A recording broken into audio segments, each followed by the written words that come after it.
If you've been following the program for any given time here in the last few months, you've heard of the Great Reset. Let me set it out just in case you happen to be, stumbling into us. There's talk radio. What? I've never heard of this. And you're tuning in for the first time. Welcome. Thank you for listening. This all started because of climate change. But then COVID happened. And the World Economic Forum was like, wait a minute. We don't need climate change to get started. We got COVID. And now that we've dismantled the world, let's put it back closer to our heart's desire. So that's when the World Economic Forum launched 2020, the radical Great Reset Initiative, in partnership with various leaders from the public and private sectors, including our own Joe Biden, who used the Great Reset slogan as his campaign slogan. Do you remember? Build back better, which sounded ridiculous. It sounded either like it had been put together by a second grader, or Build Back Better is not its original language, English. Yeah, you're right. It's not mine either, so cut me some slack. So Build Back Better was used not only here in America, but in England and in France, all over the world as campaign slogans. Whoa, what a coincidence. It's also the slogan for the Great Reset. So now you have the public people doing it, and now you also have the CEO of major corporations, as well as banks, central banks, financial institutions, labor unions, international organizations, all of them coming together to push the reset button on the global economy because we need it. Capitalism just doesn't work. It doesn't work. And believe me, your kids buy into this. I don't care how old they are. Your kids are hearing this in school and they're buying into it. Now, we're not practicing capitalism now. What we're practicing is corrupt capitalism or crony capitalism. True capitalism is a real, true free market where the government doesn't pick winners and losers. Okay, that's what's been happening. And the way they pick them is like, gee, who's going to help me get elected or reelected? Hey, there's this little company called Google. Yes. Hi, Google. How much to my reelection committee?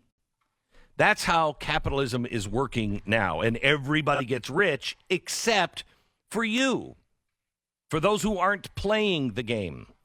Okay, so we've been telling you about this stakeholder capitalism, this idea of everyone's a stakeholder. So it's not just the people who own the companies, or the shareholders. Shareholder capitalism is evil because it only worries about profit. We all have a stake in that company because they're using our water and our air. So stakeholder capitalism is the Chinese model. Whatever is happening over in China with their system, that's basically what we're going to get all over the world with a giant world government. No, don't worry. You'll be able to, if you like your government, you'll be able to keep your government. Don't worry. Okay, so now every country is in on this, and you say that, it's a conspiracy theory.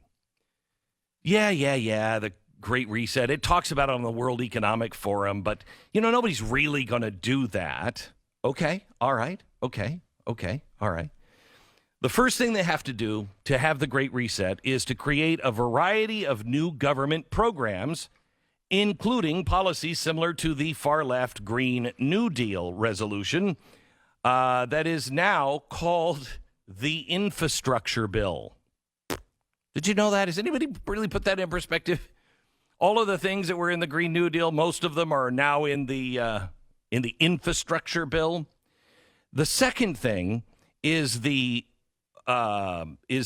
global adoption of environmental, social, and governance standards. Now, what is this? Well, we've talked to the banks. The banks have. One of the 5 biggest banks in the country called me shockingly after one show and said, one TV show on the internet behind a paywall. And they called to say, we just want you to know this is corporate headquarters for big money, big bank. And we just want you to know you got that all wrong. Really? Well, we'd love to correct it. No, you don't need to correct anything. I mean, you didn't get anything wrong. You just, you're phrasing it in a way it sounds scary. Uh-huh. Could you phrase it in a way where it doesn't sound scary? Yeah.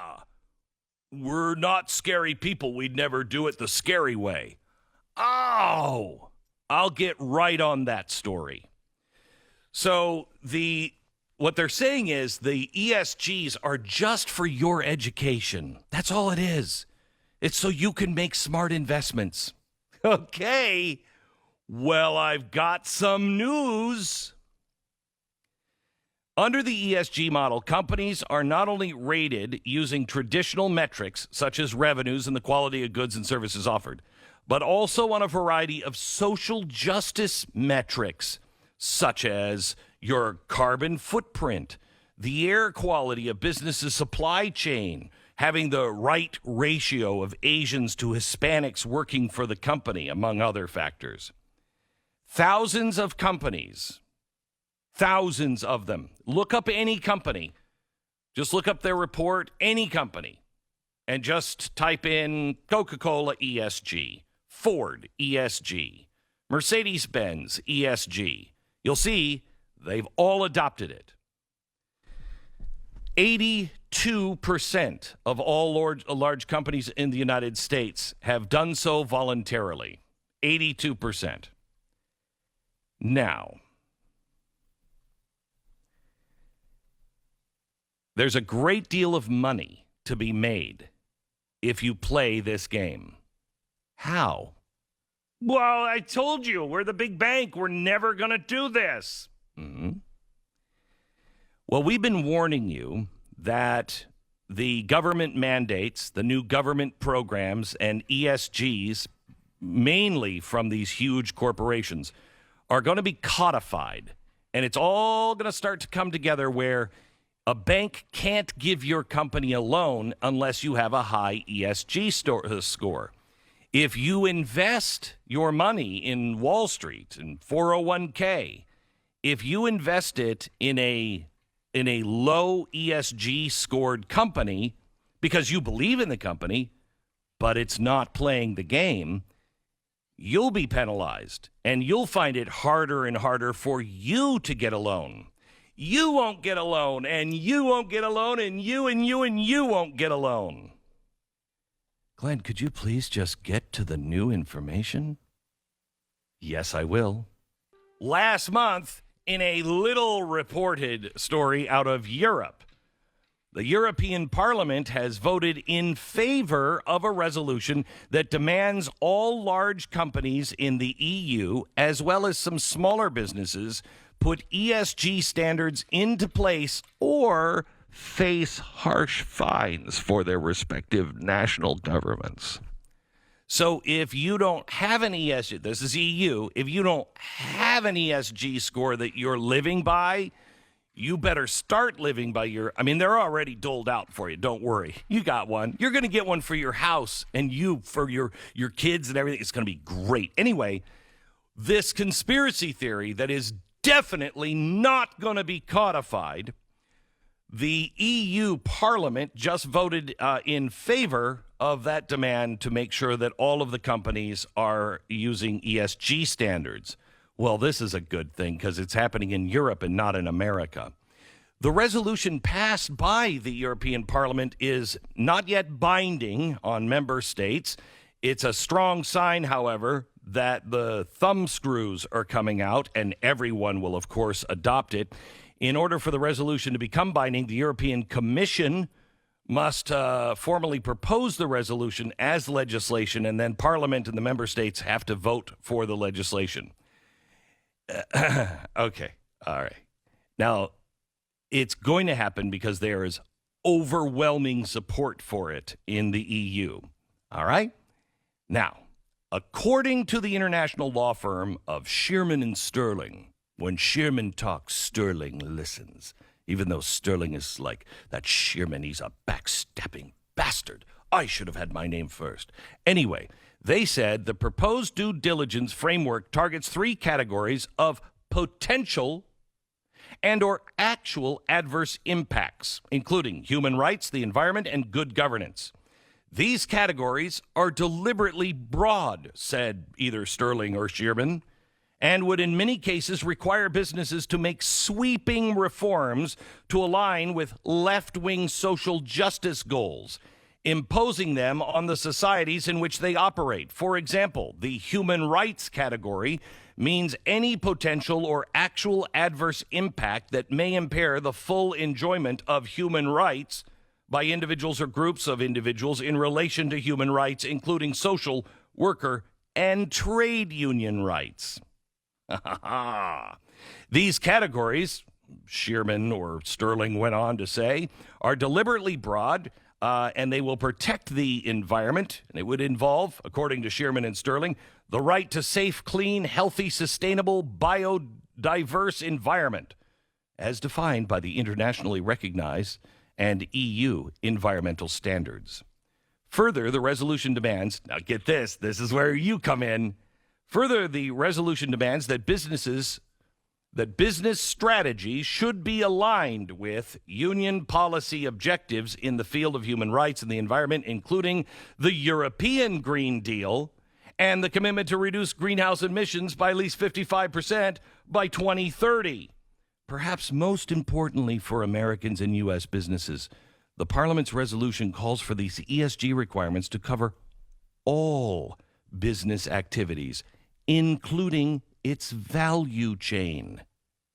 For those of you who don't speak legalese business bullcrap, the value chain is everybody that makes something for that company. That's where you come in. The value chain is defined in the resolution as all activities, all operations, all business relationships, and all investment chains of an undertaking, which includes all entities with the undertaking. It has a direct or indirect business relationship upstream and downstream, and either A, supplies products, parts, or products or services that can contribute to the undertaking's own products or services, or receive products or services from the undertaking. So in other words, you want to do business with Europe or anybody in the European Union's large businesses, you will have to have an ESG standard of your own, which complies with the European Union Green New Deal and ESG mandates. And if you don't, well, that's okay. That's your choice, but you're not going to be able to, mark of the beast, you're not going to be able to do any business or buy anything because you don't have the right ESG standing. You know what I'm saying? So come on, let's work together to make things better.